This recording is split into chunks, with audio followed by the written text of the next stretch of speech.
Le Christ, vie de l'âme, suite. Grand A, la mort au péché. Troisièmement, delicta quis intelligit. Sommaire. La mort au péché, premier fruit de la grâce baptismale, premier aspect de la vie chrétienne. Premièrement, le péché mortel, mépris pratique des droits et des perfections de Dieu, cause des souffrances du Christ. Deuxièmement, le péché mortel détruit la grâce, principe de la vie surnaturelle. Troisièmement, il expose l'âme à la privation éternelle de Dieu. Quatrièmement, danger des fautes vénielles. Cinquièmement, vaincre la tentation par la vigilance, la prière et la confiance en Jésus-Christ. Par son symbolisme et par la grâce qu'il produit, le baptême, comme saint Paul nous le montre, marque toute notre existence chrétienne du double caractère de mort au péché et de vie pour Dieu. Ita et vos existimate. Le christianisme est proprement une vie, cela est vrai. Veni ut vitam habeant. Je suis venu pour qu'ils aient la vie, nous dit notre Seigneur. C'est la vie divine qui, de l'humanité du Christ où elle est en plénitude, découle sur chacune des âmes. Mais cette vie ne s'épanouit pas en nous sans effort. Son développement reste conditionné à la destruction de ce qui s'oppose à elle, c'est-à-dire du péché. Le péché est l'obstacle propre qui empêche la vie divine de se développer et même de se maintenir en nous. Mais, me direz-vous, le baptême n'a-t-il pas détruit en nous le péché ? Certainement, il efface le péché originel et quand il est conféré à un adulte, les péchés personnels. Il remet même les dettes du péché. Il produit en nous la mort au péché. Dans les desseins de Dieu, cette mort est définitive. Nous ne devons plus retomber dans le péché. Et ultra non serviamus peccato, afin que nous ne servions plus le péché. Cependant, le baptême n'a pas enlevé la concupiscence. Ce foyer de péché demeure en nous. Dieu l'a voulu ainsi. Il a voulu que notre liberté puisse s'exercer dans la lutte et nous ménager par là, dit le Concile de Trente, une ample moisson de mérite. Cette mort au péché réalisée en principe au baptême devient donc pour nous une condition de vie. Nous devons affaiblir en nous, dans la plus grande mesure possible, l'action de la concupiscence. C'est à ce prix que la vie divine s'épanouira dans notre âme, et cela dans le degré même où nous renoncerons au péché, aux habitudes du péché et à ses attaches. Un des moyens de parvenir à cette nécessaire destruction du péché est d'en avoir la haine. On ne fait point de pacte avec un ennemi que l'on hait. Pour avoir cette haine du péché, il faudrait que nous en connussions la profonde malice et l'infernale laideur. Mais qui connaîtra la malice du péché ? Il nous faudrait, pour la mesurer, connaître Dieu lui-même qui l'offense, et c'est pourquoi le psalmiste s'écrie « Qui a l'intelligence du péché ?» Delicta quis intelligit. Psaume 18, verset 13. Essayons pourtant à la lumière de la raison et surtout de la révélation de nous en faire quelque idée. Supposons une âme de baptisé qui sciemment et volontairement commet une faute grave, viole délibérément en matière grave un des commandements divins. Que fait cette âme ? Que devient-elle ? Nous savons qu'elle méprise Dieu, qu'elle se range parmi les ennemis du Christ pour le faire mourir, enfin qu'elle détruit en elle la vie divine. C'est là l'œuvre de son péché. Premier entretien. Le péché attendu est le mal de Dieu. Ce terme, comme vous le savez, n'est strictement exact que selon notre façon de parler, car la souffrance est incompatible avec la divinité. Le péché est le mal de Dieu parce qu'il est la négation par la créature de l'existence de Dieu, de sa vérité, de sa souveraineté, de sa sainteté, de sa bonté. Que fait cette âme dont je vous ai parlé en accomplissant librement une action contraire à la loi de Dieu ? Pratiquement, elle nie que Dieu soit la souveraine sagesse et qu'il ait le pouvoir d'établir des lois.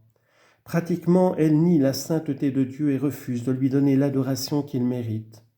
Pratiquement, elle nie que Dieu soit la toute-puissance et ait le droit de réclamer l'obéissance des êtres qui tiennent la vie de lui. Elle nie que Dieu soit la bonté suprême, digne d'être préférée à tout ce qui n'est pas elle. Elle ravale Dieu au-dessous de la créature. Non serviam, je ne servirai point. Je ne vous reconnais point, je ne vous servirai point. Cette âme répète cette parole du rebelle au jour de sa révolte. La crie-t-elle de bouche? Non, pas toujours au moins, elle ne le voudrait peut-être pas, mais elle la crie par son acte. Le péché, c'est la négation pratique des perfections divines, c'est le mépris pratique des droits de Dieu. Pratiquement, si la chose n'était pas rendue impossible par la nature de la divinité, cette âme ferait du mal à la majesté et à la bonté infinie, elle détruirait Dieu.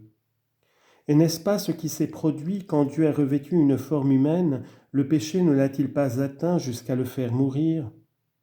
Je vous ai déjà dit que les souffrances et la passion du Christ sont la plus éclatante révélation de l'amour de Dieu. Maiorem ac dilectionem nemo habet. Personne n'a de plus grand amour. Jean 15, 13. Il n'y a pas non plus de plus profonde révélation de la malice immense du péché. Contemplons avec foi pendant quelques instants les douleurs que le Verbe incarné a endurées quand l'heure est venue pour lui d'expier le péché. Nous pouvons à peine soupçonner à quels abîmes de souffrance et d'abaissement le péché l'a fait descendre. Le Christ Jésus est le propre Fils unique de Dieu. Il est l'objet des complaisances de son Père. Toute l'œuvre de son Père est de le glorifier. Clarificavi et iterum clarificabo. Je l'ai glorifié et je le glorifierai encore. Jean 12, 28. Car il est plein de grâce, la grâce surabonde en lui. C'est un pontife innocent. S'il est semblable à nous, il ne connaît pourtant ni péché ni imperfection. Qui, disait-il aux Juifs, me convaincra de péché? Jean 8, 46. Le prince du monde, c'est-à-dire Satan, n'a rien en moi qui lui appartienne. Jean 14, 30. C'est si vrai que c'est inutilement que ses plus acharnés ennemis, les pharisiens, ont fouillé sa vie, examiné sa doctrine, épié comme la haine sait le faire, tous les actes et toutes ses paroles. Ils n'ont pas trouvé de motif pour le condamner. Pour inventer un prétexte, il a fallu recourir à de faux témoins. Jésus est la pureté même, le reflet des perfections infinies de son Père, la splendeur tout éclatante de sa gloire. Hébreux 1, 3. Et voici comment le Père a traité ce Fils quand le moment est venu pour Jésus de solder à notre place la dette due à la justice pour les péchés. Voici comment a été frappé cet agneau de Dieu qui s'est substitué aux pécheurs. Le Père céleste a voulu de cette volonté à laquelle rien ne résiste le briser dans la souffrance. Voluit conterere eum in infirmitate. Isaïe 53, 10. Dans l'âme sainte de Jésus s'amoncellent des flots de tristesse, d'ennui, de crainte et de langueur, au point que son corps immaculé est baigné d'une sueur de sang. Il est tellement troublé et accablé par le torrent de nos iniquités, psaume 18, 5, que dans la répulsion qu'éprouve sa nature sensible, il demande à son Père de ne pas boire le calice d'amertume qui lui est présenté. Pater mi si possibile est transeat a me calix iste. Mon Père, s'il est possible, que ce calice passe loin de moi. La veille à la dernière scène, il ne parlait pas ainsi. Volo pater. Je veux, disait-il alors à son Père, car il est son égal. Mais maintenant la honte dont le couvrent les péchés des hommes qu'il a pris sur lui envahit toute son âme, et c'est comme un criminel qu'il fait sa prière. Pater, si possibile est. Père, si c'est possible. Mais le Père ne veut pas. C'est l'heure de la justice, c'est l'heure où il veut livrer son Fils, son propre Fils, comme un jouet, à la puissance des ténèbres. Ec est ora vestra et potestas tenebrarum. C'est maintenant, votre heure est venue, et celle de la puissance des ténèbres. Luc 22, 53. Trahi par un de ses apôtres, abandonné par les autres, renié par leur chef, le Christ Jésus devient aux mains d'une valetaille un objet de moquerie et d'outrage. Voyez-le, lui, le Dieu tout-puissant, souffleté, sa face adorable qui fait la joie des saints couverte de crachats. On le flagelle, on enfonce une couronne d'épines sur sa tête, on jette par dérision un manteau de pourpre sur ses épaules, on lui met un roseau à la main, puis ses valets fléchissent le genou devant lui avec des moqueries insolentes. Quel abîme d'ignominie pour celui devant qui tremblent les anges! Contemplez-le, lui le maître de l'univers, traité de malfaiteur. d'imposteur, mis en parallèle avec un insigne voleur que la foule lui préfère. Voyez-le jeté hors la loi, condamné, attaché à la croix entre deux larrons, endurant les douleurs des clous enfoncés dans ses membres, la soif qui le torture. Il voit le peuple qu'il a comblé de bienfaits hocher la tête en signe de mépris. Il entend les haineux sarcasmes de ses ennemis. Quoi, il a sauvé les autres, il ne peut se sauver lui-même, qu'il descende donc de la croix, et alors, mais alors seulement, nous croirons en lui. Quelle humiliation et quels opprobres! Contemplons ce tableau saisissant, tracé bien longtemps à l'avance par le prophète Isaïe des souffrances du Christ. On n'en peut rentrer chez un seul trait. Il faut tout lire, car tous les traits portent. Beaucoup ont été dans la stupeur en le voyant tant il était défiguré. Son aspect n'était plus celui d'un homme, ni son visage celui des enfants des hommes. Il n'avait plus ni forme ni beauté pour attirer nos regards, ni apparence pour exciter notre amour. Il était méprisé et abandonné des hommes, homme de douleur que la souffrance a touché, objet devant lequel on se couvre le visage. Il était en butte au mépris et nous n'avons fait de lui aucun cas. Véritablement, c'était de nos douleurs qu'il était chargé, et nous le regardions comme un homme puni, frappé de Dieu et soumis à l'humiliation. Il a été transpercé à cause de nos fautes et brisé à cause de nos iniquités. Le Seigneur a fait retomber sur lui l'iniquité de nous tous. On le maltraite. Lui, il se soumet à la souffrance et il n'ouvre pas la bouche, semblable à l'agneau qu'on mène à la boucherie, à la brebis muette devant ceux qui la tondent. Il a été mis à mort par une injuste condamnation, et parmi ses contemporains, qui a pensé qu'il était retranché de la terre des vivants, que la douleur le frappait à cause des péchés de son peuple, car il a plu au Seigneur de le briser par la souffrance. Isaïe 53, 2 et suivant. Cela suffit-il? Non, pas encore. Notre divin Sauveur n'a pas encore touché le fond de la douleur. Regarde-le, ô mon âme, regarde ton Dieu suspendu à la croix. Il n'a même plus rien d'humain. Il est devenu le rebut méprisé d'une populace en furie. Ego sum vermis et non homo, opprobrium hominum et abjectio plebis. Je suis ver, non point homme, mépris du genre humain, rejeté par la foule. Son corps n'est qu'une plaie, son âme c'est comme fondue sous la souffrance et les dérisions. Et à cet instant, nous dit l'Évangile, Jésus poussa un grand cri. « Mon Dieu, pourquoi m'avez-vous délaissé ?» Jésus est abandonné par son Père. Nous ne saurons jamais quel abîme de souffrance représente cet abandon du Christ par son Père.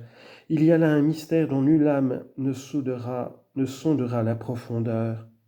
Jésus abandonné de son Père, pourtant toute sa vie n'a-t-il pas fait la volonté de son Père?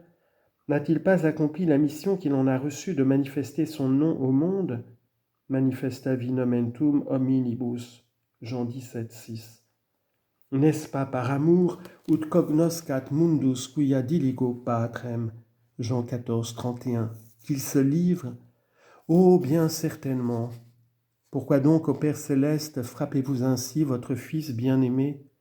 À cause du péché de mon peuple. Propter celus populi mei percussi eum. Isaïe 53, 8. C'est à cause du péché de mon peuple que j'ai été frappé. Parce que, à ce moment, le Christ s'est livré pour nous, afin de donner une satisfaction pleine et entière pour le péché. Le Père n'a plus vu dans son Fils que le péché dont il était revêtu, au point que le péché semblait être en lui-même. Eum qui non noverat peccatum pro nobis peccatum fecit. Lui qui n'avait pas connu le péché, pour nous, il s'est fait pécher. Il est alors devenu le maudit, factus pro nobis maledictum, Galates 3, 13, et précédemment 2 Corinthiens 5, 21. Son Père l'abandonne, et bien que par la cime de son être le Christ garde la joie ineffable de la vision béatifique, cet abandon plonge l'âme de Jésus dans une douleur si profonde qu'elle lui arrache ce cri d'angoisse infinie, « Mon Dieu, pourquoi m'avez-vous abandonné ?» La justice divine se donnant libre cours pour punir le péché des hommes s'est abattue comme un torrent impétueux sur le propre Fils de l'homme.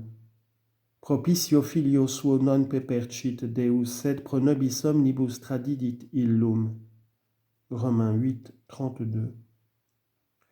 Si nous voulons savoir ce que Dieu pense du péché, regardons Jésus dans sa passion. Quand nous voyons Dieu frapper son Fils qu'il aime infiniment de la mort de la croix, nous comprenons un peu ce qu'est le péché aux yeux de Dieu. Oh, si nous pouvions comprendre dans l'oraison que pendant 3 heures Jésus a crié à son Père, « S'il est possible, Père, que ce calice s'éloigne de moi. » Si possible, est transeata me calix iste. Et que la réponse du Père a été « non ». Que Jésus a dû payer notre dette jusqu'à la dernière goutte de son sang, que malgré ses cris d'angoisse et ses larmes, cum clamore valido et lacrimis, Hébreux 5, 7, Dieu ne l'a pas épargné. Si nous pouvions comprendre cela, nous aurions une sainte horreur du péché.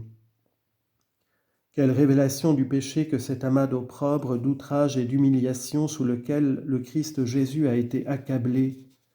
Qu'il a fallu que la haine de Dieu contre le péché fût donc puissante pour frapper ainsi Jésus sans mesure, pour le broyer sous la souffrance et l'ignominie.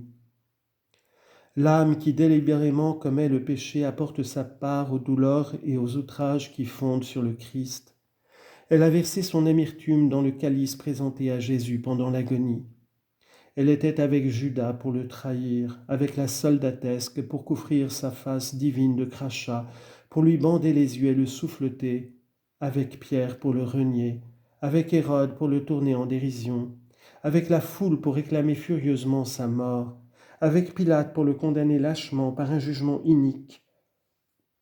Elle était avec les pharisiens qui couvraient le Christ, expirant du venin de leur haine inassouvie, avec les Juifs pour se moquer de lui et l'accabler de sarcasme. Et elle a offert à Jésus un instant suprême pour étancher sa soif du fiel et du vinaigre. C'est là l'œuvre de l'âme qui refuse de se soumettre à la loi divine. Elle cause la mort du Fils unique de Dieu, du Christ Jésus. Si un jour nous avons eu le malheur de commettre volontairement une seule faute mortelle, nous avons été cette âme. Nous pouvons dire « La passion de Jésus est mon œuvre ». Ô Jésus, cloué à la croix, vous êtes le pontife saint, immaculé, la victime innocente et sans tache, et moi je suis pécheur.